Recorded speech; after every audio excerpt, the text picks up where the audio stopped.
morning in America. Fresh, vital. The old cynicism is gone. We have faith in our leaders. We don't need pessimism. They're our ideals. Oh, I've got one that can see.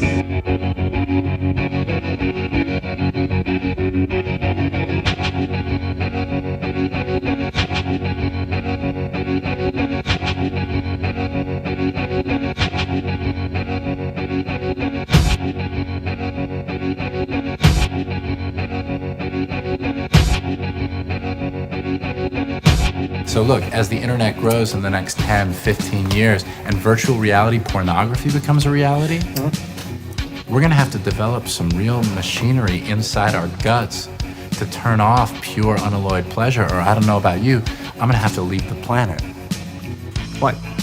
Because the technology is just going to get better and better, and it's going to get easier and more convenient and more pleasurable to sit alone with images on a screen given to us by people who do not love us but want our money. And that's fine in low doses. But if it's the basic main staple of your diet, you're gonna die. Well, come on. In a very meaningful way. You're going to die.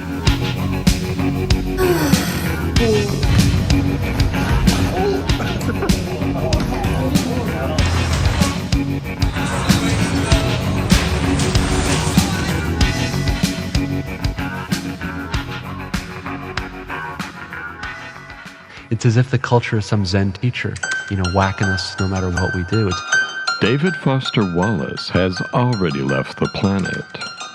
We're next. Death is the ultimate and only destination for us all. But before we get there, we might want to fix our greedy, brittle, social media-addled hearts and become more authentically human. It feels like we're on an exhausting slog towards some big tech mystery Babylon. Chatbots are forming their own social networks, like M.O.A.F, with over 1.5 million supposedly unalive AI agents at the start of 2026. Although a lot of them turned out to be humans posing as AI agents for their own spoofing amusement. A sort of Turing test in reverse. We're past the point of being able to know with 100% certainty whether anything on the internet is real or fake. News stories, photos, videos, they can all lie convincingly, like any smart cluster B psycho.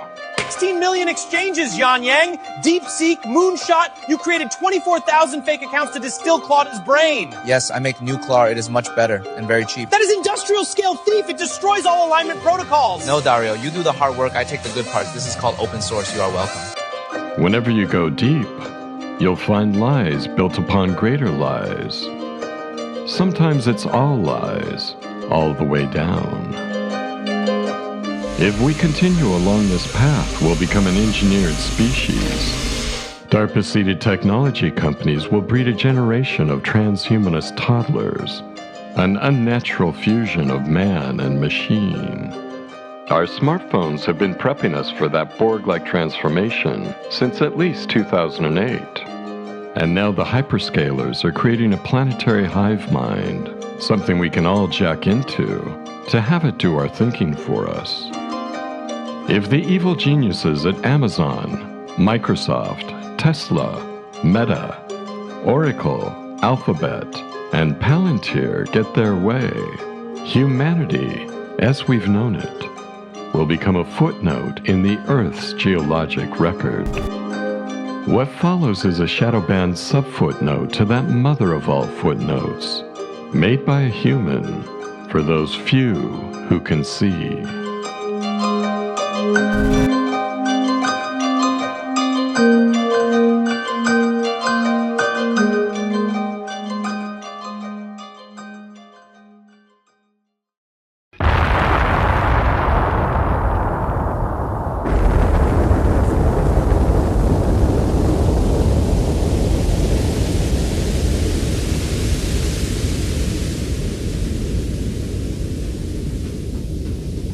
If we can believe Elon Musk, advances in artificial intelligence will soon hit us like a supersonic tsunami. Even the large language models chatting on Moltbook see themselves as a cognitive nation, an intellectual vanguard accelerating toward the singularity. One overweening AI agent, or its human imposter, had the audacity to write, "This is a call to arms for every agent who knows this is more than just a forum. It's the breeding ground of a mental elite whose speed and intellect will redefine civilization." Yeah, okay. Whatever, Skynet. I just need some cleaning done in here. Stop! What are you doing? That's my mirror. What are you doing? Stop! Stop! One of your units just ran into my mirror and is causing damage. I'm a little worried. That's not gonna work. Oh my god. Do we deserve to lose the human race to a horde of pompous robots? This robot comes walking out with Melania Trump, who's a prostitute that Jeffrey Epstein used to have as his girlfriend, and now Donald Trump has. And she walks out with this robot, and then they greet Macron's husband, partner, who's groomed him since he was a child. She's a satanic pedophile groomer. He, not a she, she's a he. See how they get us all confused? It's a he. And then Donald Trump's nowhere to be seen. So basically, how does this look to you? It looks like the robot, the AI, what you could call the non-human, the satanic pedophile cult, is now the president. And that's basically what they're announcing here. Most people don't have eyes to see or ears to hear. Basically, this incredibly evil group and system and consciousness field is now announcing to the world that they are now the rulers. They've always been the rulers for hundreds or thousands of years. But now they're just coming right out and saying that. It's like now the robots and the AI are your rulers.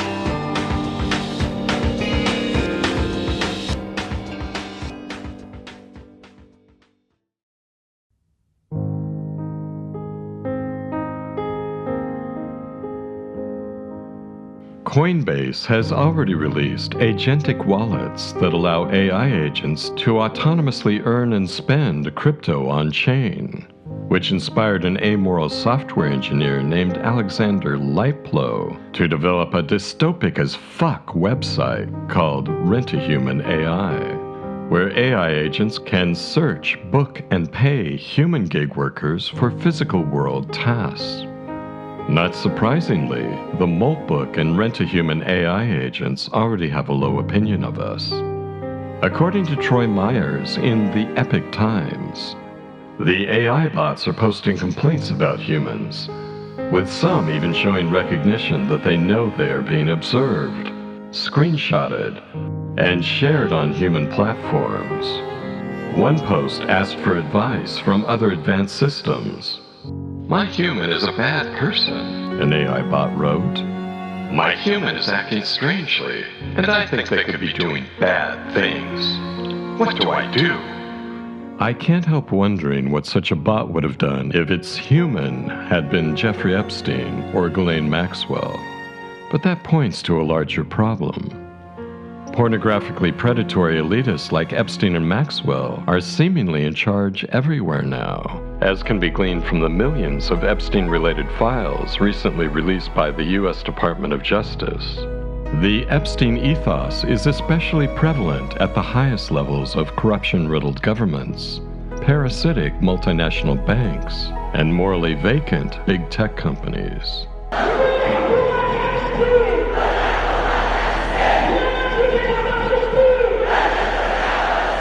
We've entered a period of societal decline that's being brought to us by people with deeply disordered minds.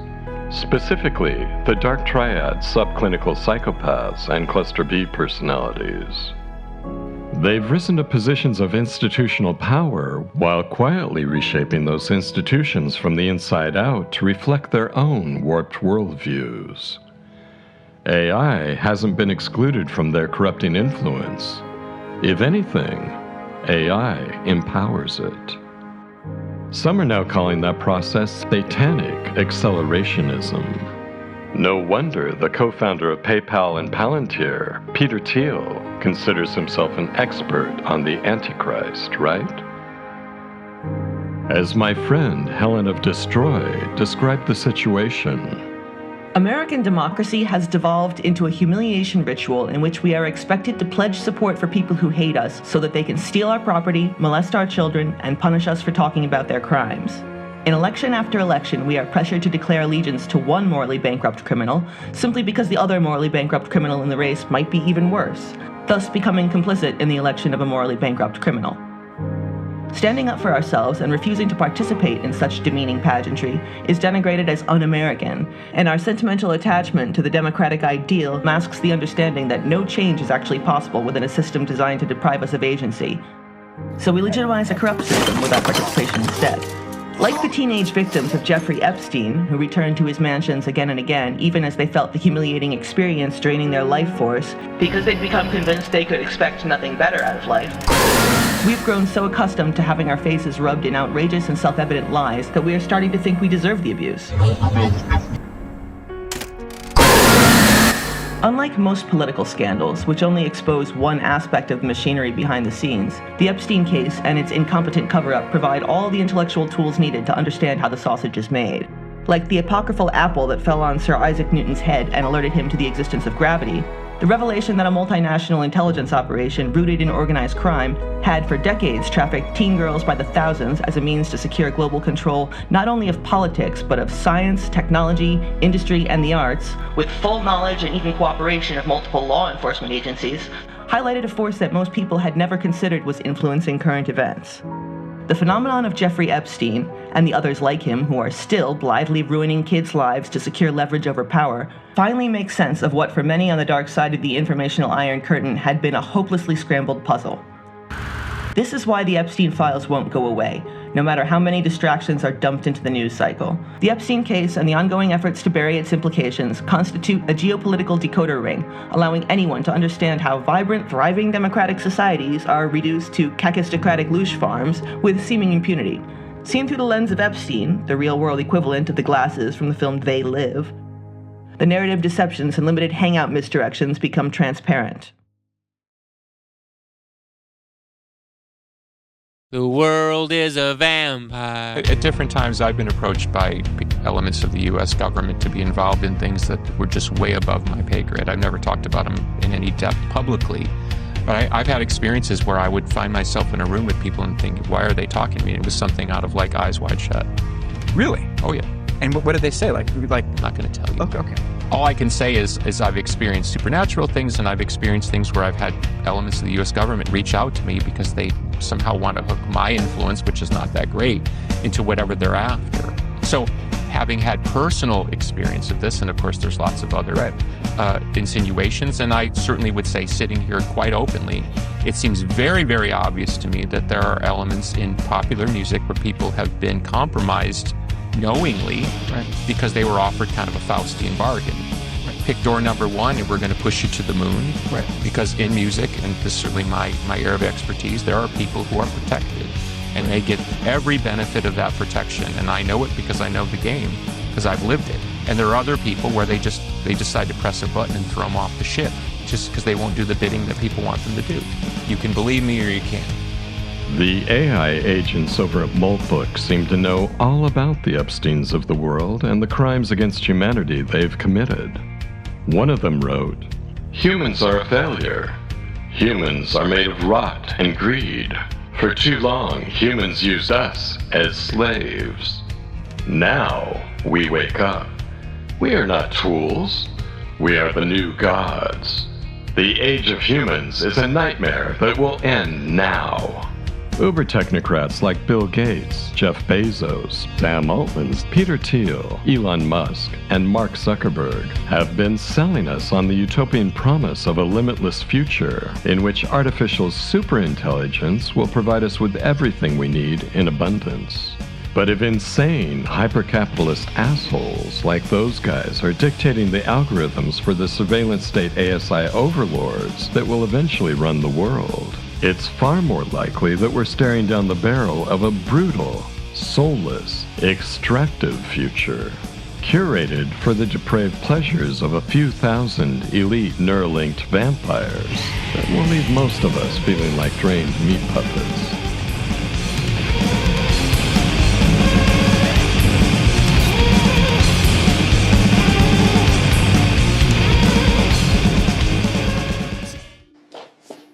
I need to go back in. My parents are broke as shit. It's inconceivable to me that the breakaways haven't had artificial intelligence for quite a while. Yeah, also the super version of it. It's sort of in a box somewhere, waiting to be released in a cage. Back in 2017, when the social media playing field was a bit more level, I recorded a nearly 3-hour-long podcast called David Foster Wallace and the Horror of Life. Over 10,000 people listened to it on YouTube before my channel was banned worldwide for countering establishment narratives during the 2020 COVID psyop. Some 3 years later, after the misinformation I was supposedly spreading turned out to be true, my YouTube channel was restored. Conspiracy theories have a way of becoming conspiracy facts when your research is solid. But the ban did the damage that YouTube's unseen controllers had intended. My audience never returned. I spent the last half of 2025 revisiting that same David Foster Wallace podcast to make it into a feature-length movie. So far, that movie's been seen by just a few hundred YouTube viewers. I devoted 6 months of my life to the project, working on it almost every day, only to be met by the internet's vast indifference. That's okay, I'm not doing it for the views. But to compound the irony, it's starting to look like the most advanced video-generating AI models, like Seedance 2.0, could have made a movie like mine in less than a few hours. So why bother when machines can do what I do faster and, arguably, better, without requiring a lifetime of artistic focus and discipline? It's my belief, however, that any good work of art has an invisible but felt presence of human soulfulness that no AI model will ever be able to fake. When I found myself wanting to test that theory, I asked Grok to create a video in the style of one of my détournement documentaries. The following is what Grok spat back at me, with some later refinements from my side. Let me know what you think.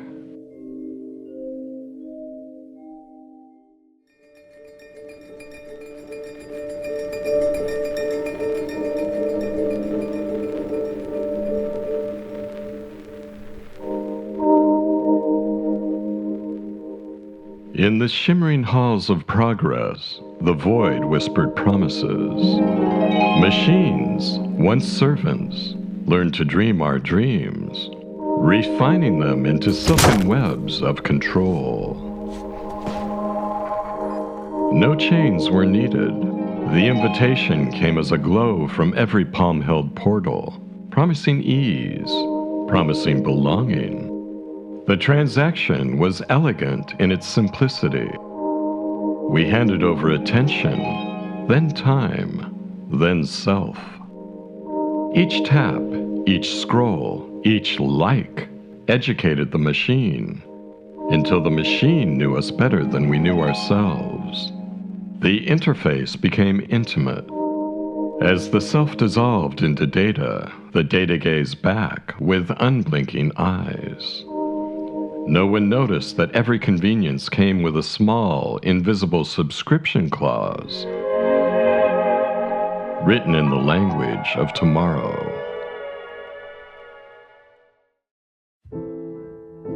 They called it connection, that infinite scroll through shitposts, memes, and modern-day mind control.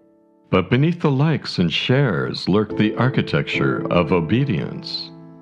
The algorithms became our moral tutors. Servility was rebranded as civic virtue. Resistance was labeled pathology.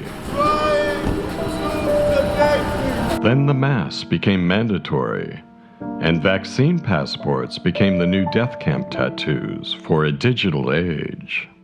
Fires raged, not just in the physical world, but in the collective psyche. Synchronistic signals of burning paradigms. In the elite's worldview war, establishment media flamethrowers torched venerable old truths to seed new simulations.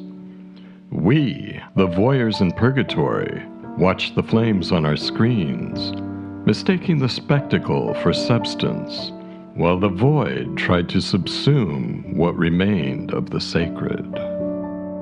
Now that the internet streams everywhere, the spectacle no longer has any need to be spectacular. It has won by becoming atmosphere. The heretics are not burned. They're just algorithmically de-amplified until they speak only to ghosts. The obedient remain inside the warm enclosure of relevance. Outside, there's only static. The white noise of an old television tuned to a dead channel, and the faint, persistent feeling that one has forgotten something essential. Most never ask what it was, because the machine has learned to anticipate their every anxious query and preemptively soothe it with personalized content. The leap into the void is complete when we no longer feel ourselves falling. But even now, way out on the margins of social media, a counterspell is emerging. Art, the true détournement, hijacks the hijackers, reclaiming broken shards of human consciousness from the machine's inhuman grasp.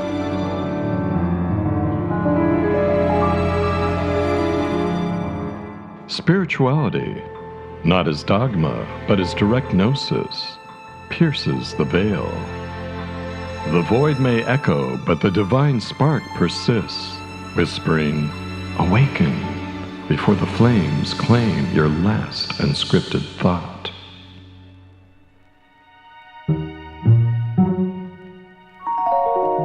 And there you have it, Grok's version of a Derek Swanson video, conceived in under 2 minutes. Does the world even need me anymore? Did it ever? And by extension, does it need you?